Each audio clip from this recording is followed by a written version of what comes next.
he and the Beatles defined the 60s for millions of people around the world. Was there a new concept behind the album you were working on with him?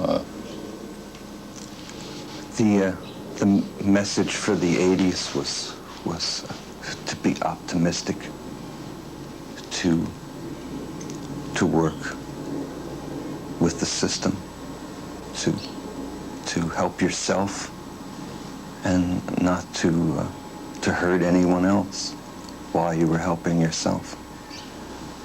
And he was extremely optimistic about the future. I've never seen him in better spirits. I hadn't seen him for a few years. I saw him in LA when things were bad. But when I saw him, when we started this record, he was just in the best spirits he's ever been. He was a very happy man. He was fulfilled by his family. And Yoko was wonderful for him.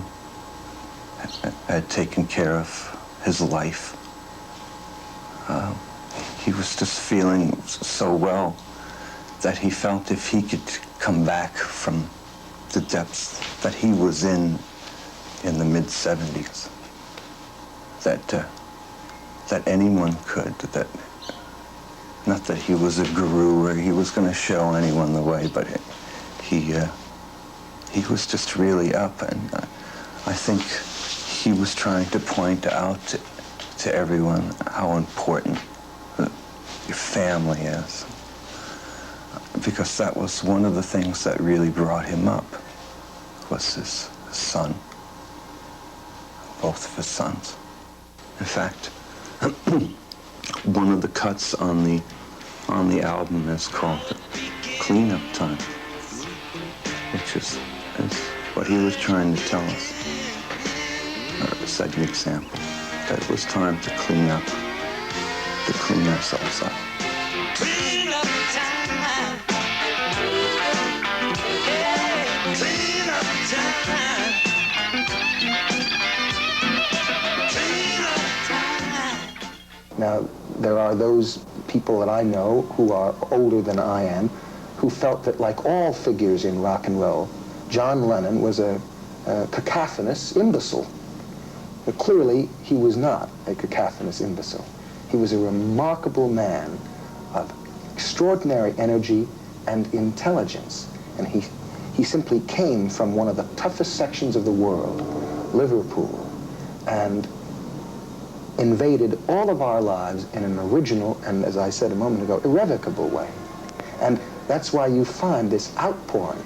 That's why you find that last night by 20 after 12, there were hundreds of people gathered at 72nd Street and Central Park West. A member of the family had been lost. You say invaded our lives. That's an interesting word. It suggests a kind of an attack. Not at all. One can invade in a tumultuous way, it seems to me, a benign way, without being aggressive. But some people obviously felt attacked by the Beatle culture and everything that went with it, the dress. And they still do. It was such a change, and obviously, legendarily, parents abhorred the whole process. Sexual promiscuity, people making love at an early age, mind-altering drugs, mescaline, acid, new terminology, new language, dropping acid. Do you have a joint bill? Well, some of the people... That's threatening when things change so drastically. And it's your children who are changing things right under your very nose in your own house. But you don't have to like it, and it may not be something that you necessarily approve of. That's what I'm saying.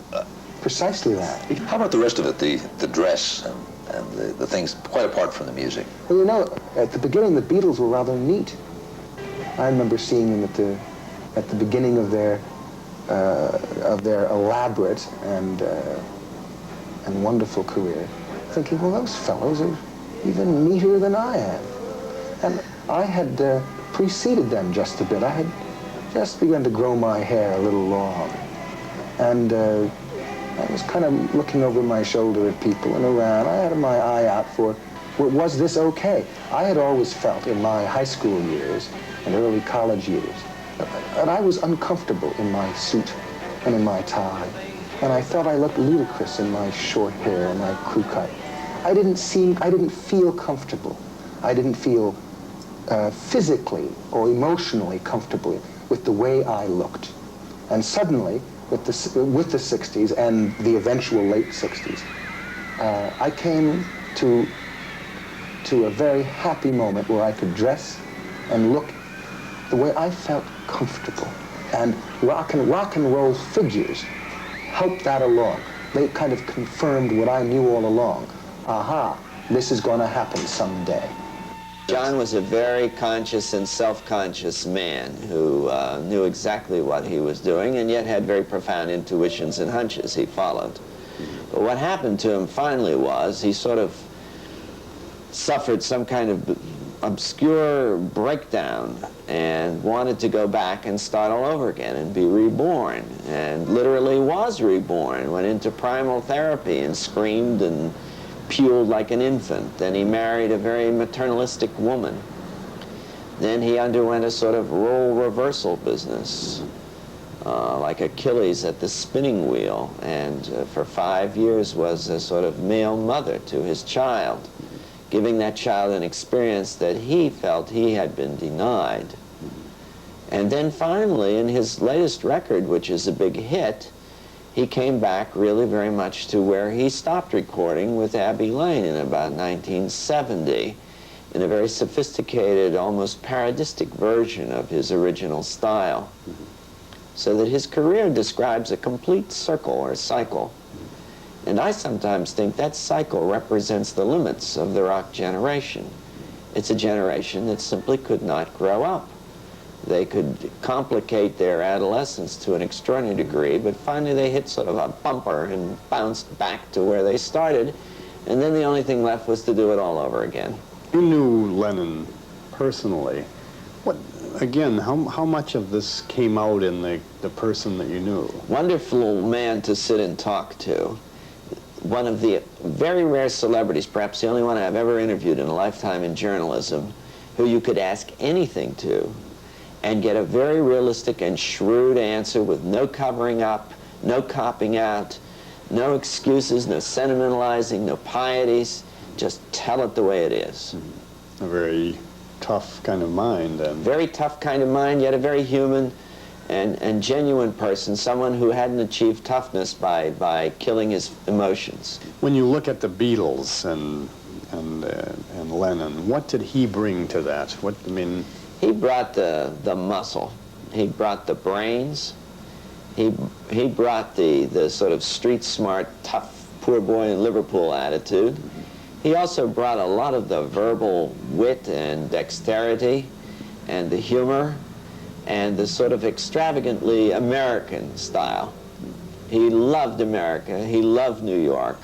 His love for New York is what finally did him in, because he succumbed to one of the great New York delusions, that when you come to this city, you become an anonymous, invisible presence, and you can float around and do anything, and no one will go for you. It's a big mistake. It cost him his life. Finally, that world got to him.